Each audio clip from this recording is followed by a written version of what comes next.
In this video, I'm going to show you how to fix pronunciations in ElevenLabs. If you find this video helpful, please consider to like this video and subscribe to my channel. In saying that, let's just jump straight into the video.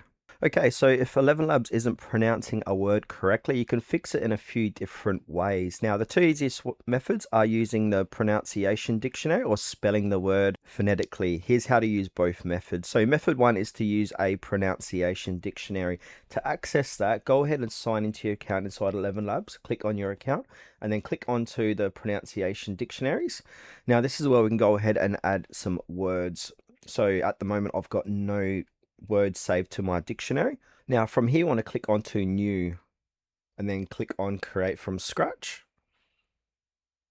Add a new rule.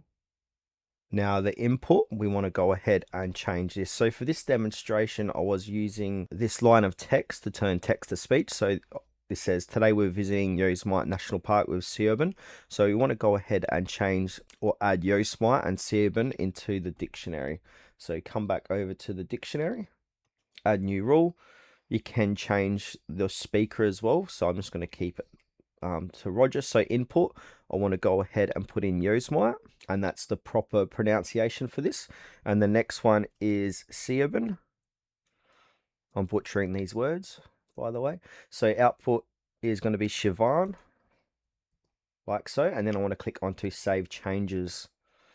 So now saving these changes, once I go ahead and come back here, I'm going to regenerate the speech. It's going to pronounce those words. Yosemite National Park with Siobhan. There you go. So I did that pretty correctly.